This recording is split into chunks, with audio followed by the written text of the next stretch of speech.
बिस्मिल्लाहिर्रहमानिर्रहीम। आज हम बात करते हैं पाकिस्तानी सियासत में जो हो रहा है। और बहुत जगहों पे ये बातें हो रही हैं कि मुफाहमत होनी चाहिए और मुल्क को आगे बढ़ना चाहिए। और जो आगे से बहुत सारे न्यूज़ और चीज़ें देख रहे हैं, ख़ास तौर पर इदारों की तरफ से। और दूसरा तो इससे ये अंदाज़ा होता है कि वो चाहते हैं कि मुल्क आगे बढ़े और एक एक तरीके से मुफाहमत हो। और मतलब इस तरह का तो देखें, दो तीन चीज़ें हैं जिसके ऊपर गौर करने की ज़रूरत है। अगर आपने मुफाहमत करनी है तो फिर करनी है, या आप चाहते हैं कि दूसरा बंदा मुफाहमत करे, तो आपको भी एक मुफाहमत का कोई छोटा सा एक साइन तो दिखाना होता है कि भाई ये हम कर रहे हैं तो हमारी तरफ से आपकी तरफ एक कदम है, तो आप भी एक कदम ले लें हैं, या मतलब जो भी है।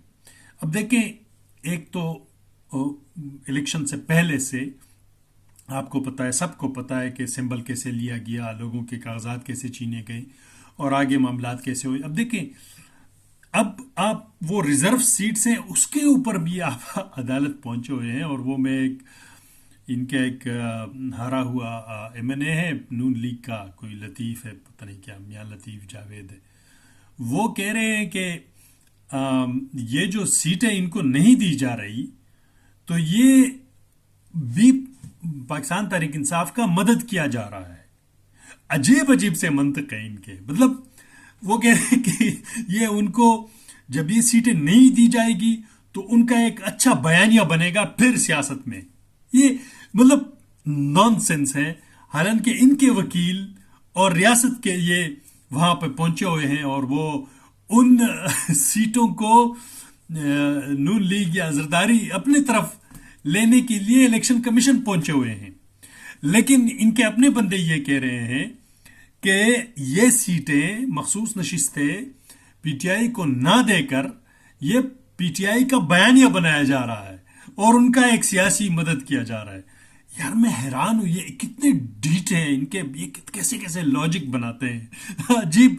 मैं तो कहता हूँ ये शैतान बेचारा भी परेशान होगा कि भाई ये कैसे कैसे लोग हैं। अच्छा, आप देखें मुफाहमत, ये कैसी मुफाहमत है?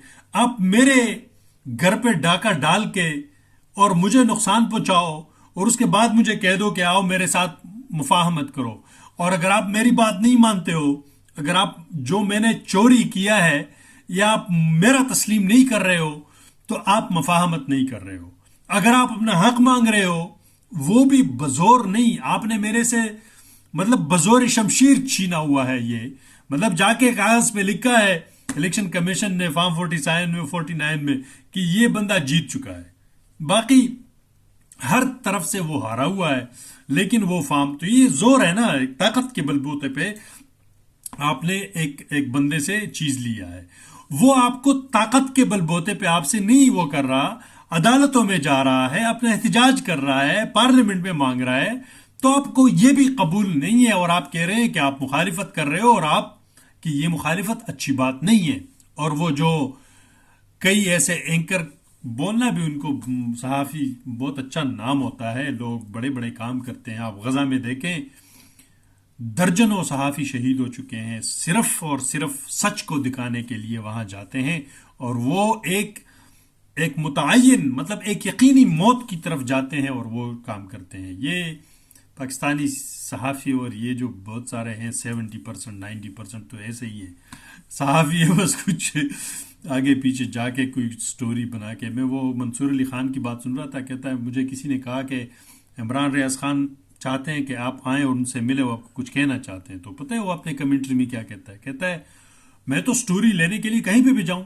मतलब वो ये बात नहीं कर रहा कि इमरान रियाज के साथ एक ज्यादती हो रही है और वो एक सहाफ़ी हैं, तो उसके हक आवाज को सुनने के लिए मैं गया हूं। नहीं, वो अपने स्टोरी के चक्कर में कहता है मैं तो अपनी स्टोरी के लिए कहीं भी जाऊं, कोई भी बुलाए कहीं पे भी जाऊंगा। मतलब ये अजीब अजीब लोग हैं, ये मैं हैरान हूं।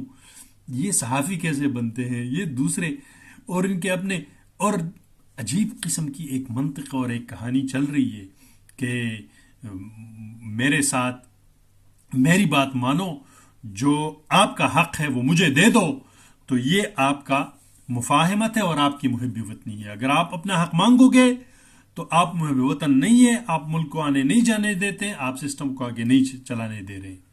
तो ये आप बहुत ही बुरे बंदे हो, मुल्क के गद्दार हो। ये देखें, अब कौम बहुत जान चुकी है, ये चीज़ें अब नहीं चल सकती। आप लोगों को मार दें जो भी, अब देखें ये मुफाहमत होती है। अभी रहीम यार खान में एक बंदा तहरीक इंसाफ का MNAMP है, वो शहीद हो चुके हैं एक एहतजाज के दौरान। लाहौर में एक बंदा, वो बेचारा कोमे में चले गए हैं, जिंदगी और मौत के दरमियान पड़ा हुआ है, अपना हक मांगते हुए, एहतजाज करते हुए। ये आप खुद सोचें कि आम बंदों के साथ क्या क्या होगा। ये MNAs MPAs हैं, मेंबर्स हैं, जिनको लोगों ने इलेक्ट किए हैं। तो अफसोस इस बात की है कि अगर मुल्क को आगे बढ़ाना है तो मुफाहमत का नाम ये नहीं है कि आप जुल्म डाए रखो, बंदूक सर पे रखो, मेरी बात मानो, नहीं मानोगे तो आप मुफाहमत नहीं कर रहे हो और आप मुल्क दुश्मन हो। यार कम से कम यार अब ये छोड़े, ये चीज़ों को आगे बढ़ने दे। और जो भी है, अदालतें हैं, इस्टेब्लिशमेंट है, दूसरी चीज़ों को सियासी लोगों के हवाले किया जाए, वो है जाने और आपस में एक दूसरे के साथ जो भी करना चाहें करें। तो ये मुल्क को आगे बढ़ने को वाकई ज़रूरत है। और उसके लिए जो मुफाहमत है वो सबसे पहले ये है कि चीज़ों को सियासतदानों के हवाले ही किया जाए, वो जाने, उनका काम जाने।